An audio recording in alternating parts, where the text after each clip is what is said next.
Yeah, hi. This is Rajesh Para. Welcome back. Um, I'm going to discussing about the introduction to C. The introduction to C language is uh, the C programming language was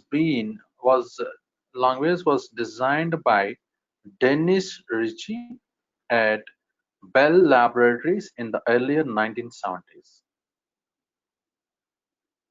and it was influenced by Algol is one of the short form of the algorithm, Algol 60 and 1960.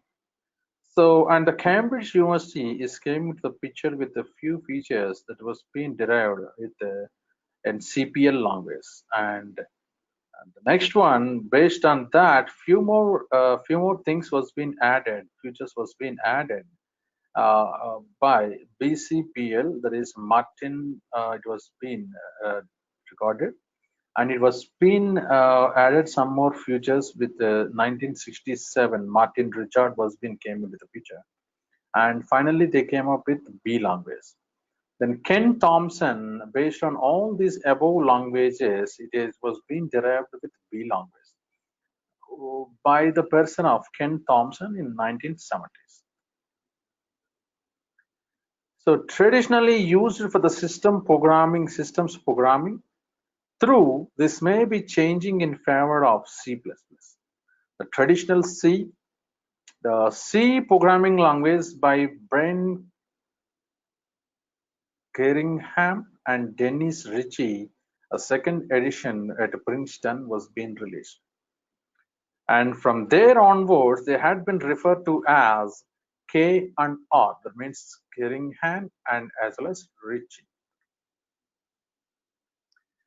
So they came up with after the releasing of the book, they came to know that it has to be finalized and standardized. So the standardized is in 1989 by ANSI, that is American National Standard Institute, known as an ANSIC. Then it was the book was being released internationally so that it has to be certified with one of the organization, which is nothing but ISO, International Standard Organization. In 1990, which was adopted by ANSI and is known as C89. And from there onwards, they had been released a few more versions, which is nothing but the C95 and C99 and so on. Mostly C++ and C++ extends C to include support for the object-oriented. So C++ is object-oriented, whereas C is not an object-oriented. Okay, programming and other features that facilitate the largest softwares to develop the projects. So C is not strictly a subset of C++, but it is possible to write clean C that conforms to both the C++ and C standards. So, and that is what the introduction, and as well as we are going to discussing with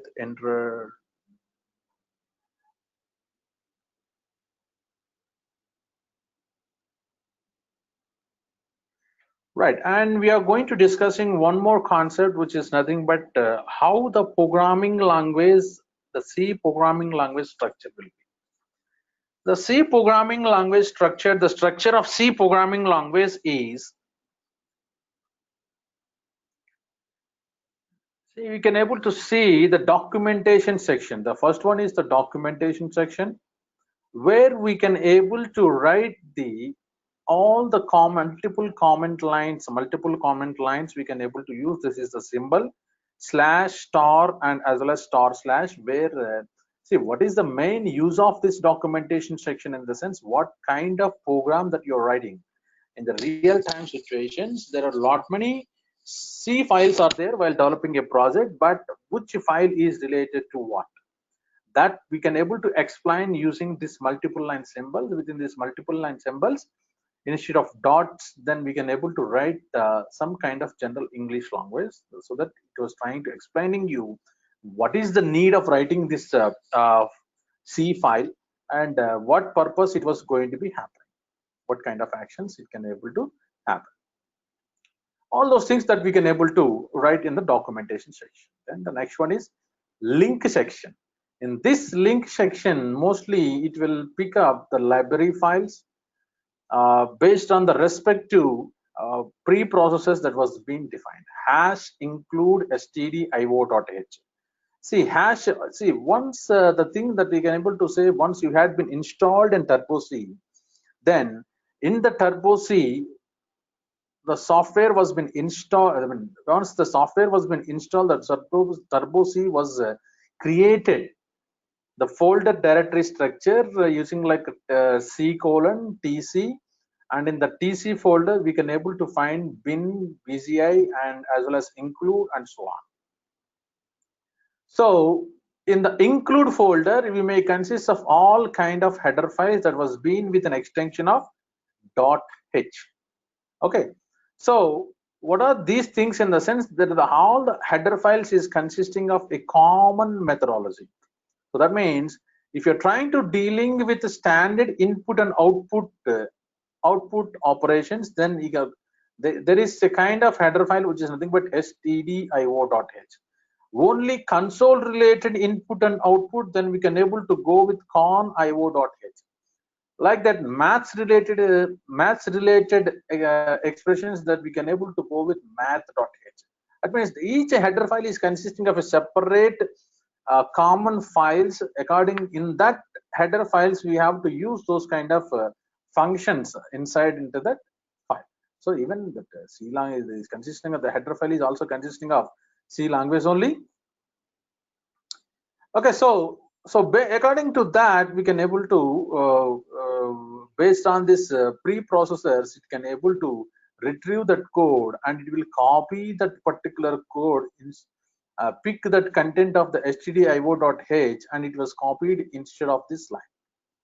Okay, so that is what the link operations for all these things will be existing inside the library files, right? Then the next one is definition section. Definition section, where the definition section is consisting of, see, the next one is definition section, we said. So the definition section, in the sense, mostly the symbolic constants, mostly these kind of constants, we user defined constants also we can able to write. So the one of the definition section, it was trying to explaining you, the definition section defines all the symbolic constants. So for example, some pi, let us assume like hash define pi space 10, some 3.14, but don't provide any kind of semicolon where you're using this kind of predefined processors. Hash define is the one of the preprocessor. So space, egg, space, and as well as the 10. Right, definition section defines all the symbolic constants, like that we can able to go on.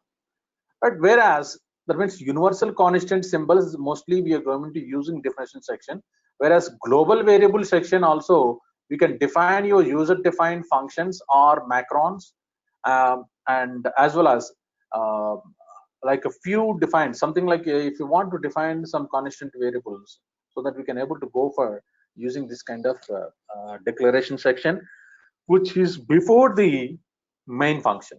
The main function is consisting of, right, the next one is void main of. Main is a keyword that is a mandatory thing that has to follow with the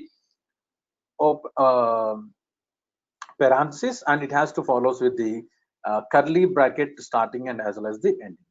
Right, between the starting and ending, there might be in the main function itself, there might be a two parts. One is the declaration part, and that means we can able to define your own variables or local variables. The local variables are nothing but the variables that has been defined within the block. So block is nothing but set of statements within a open curly brackets and as well as the ending curly brackets. And the next one is executable part. That means something like using the semicolons. That means the printf, scanf, and some other statements, logical statements. Those things will be called as executable statements. Out of all these, out of this main function, there might be, you may, it's an optional case, you may define your own functions. Those functions are called as subprograms.